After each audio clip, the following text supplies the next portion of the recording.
Hey everybody, Box of Bow back again. Now, this is Devil. He's my super striped male, double hit for albino, and he is absolutely just stunning. Pretty sure you want to come in a little bit closer so they can, hopefully this color picks up. You know how it is on camera.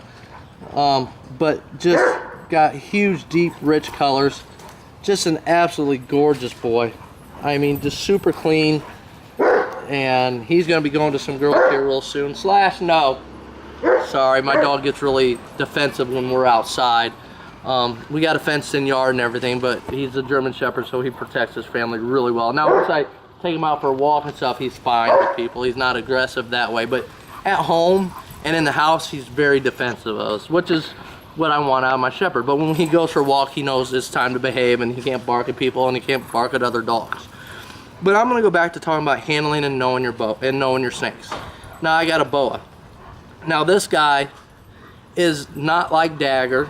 He is the exact opposite. He's calmed down where I've built a trust up with him, but he is not a snake that wants to be handled every day. He will let me know when he wants to be handled, when he's not, because when he doesn't want to be handled, I go in his cage, he will let me know. He doesn't necessarily strike out. He doesn't strike out at me. Sometimes he does. But most of the time, he'll back up, he'll latch onto his water bowl or onto his cave with his tail or his head, and he just resists coming out. And when he's, you know, he can be a little bit annoyed with me sometimes when I do want to handle him and he don't want to be handled. So we've learned how to respect each other. And I've learned how to read my snake and know when he's ready to be handled and when he's not. Now, I'm not worried about him biting me or anything like that. If he did, who cares? I mean, most people are scared of snakes because they're afraid of the bite. Now, I've been bit by big snakes. And it hurts. A big boa will hurt. Trust me, it'll definitely hurt, and you'll be picking teeth out. But it's nothing that's going to kill you or anything like that, and it doesn't hurt near as much as you would think. If any, it always looks worse than what it actually is. But he is just a snake that I've learned how to read differently. He just, you know, he's funny that way. He's just not a real personable snake. It's not that he's mean or anything like that, but he just doesn't want to be handled every day. I mean, there's sometimes where I'll leave him alone for 2 or 3 weeks because he's just not in the mood. He's just happy chilling in his cage, getting a rat and getting a drink and just relaxing. You know, but today was a good day. It was really good. I could tell when I went down there, I was messing with different snakes and stuff like that, and when I looked at him, he kind of stuck his head out and kind of came out, and I was like, okay, today's a handleable day. And that's what I'm talking about. You got to learn how to read your snakes and getting to know your snakes. I don't, like I said in my other video, I don't care if you have 1 or 100 snakes. If you pay attention to your snakes, you will learn their personalities. You will learn their likes and dislikes. Now, he's funny. He does not like other people. You know, it's not like a dog where they recognize me, like they're saying, oh, there's my daddy, like Slash does.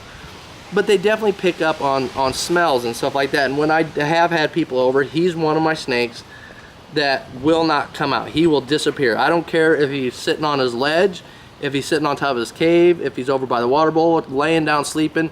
He will get up, go inside the cave, and I won't see him. And that's just his personality. He's just one of them snakes that just doesn't like other people. Now, if I had somebody walk in my yard right now, I could hand my snake to them and he would be okay because he's out. But when he's in his home, and that is his home, make no mistake about it, snakes know their cage. They know their home. That's where their scent is. That's where they're comfortable at. That's why when you clean a cage, almost always within a day or two, you're going to find pee or poop in there. That's because they're trying to get their smell back. You know, and that makes them feel safe. And so, you know, he does not like different smells. If I have somebody over, he's gone, and I won't see him. He'll stay in his cave for a day or two, and I could get him out. I had to lift it up. It's just some plastic one, so no big deal. But he just is just a shy snake that way. He's not comfortable with people.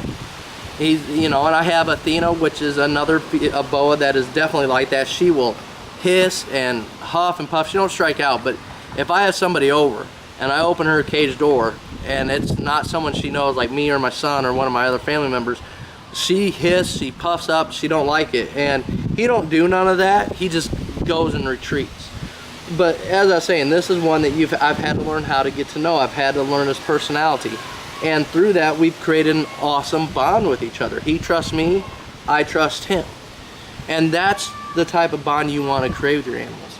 And another good thing about my snakes and my tarantulas and my boy and my cat stuff is the stress relief I get from working with them, just cleaning their cage and messing with them, feeding them, doing all those little routine things help me out so much with my stresses. Because I mean, my life is great. I'm truly blessed. I have no complaints. Even with any injury I've ever had or anything like that, anything that's going on in my life, I can't complain.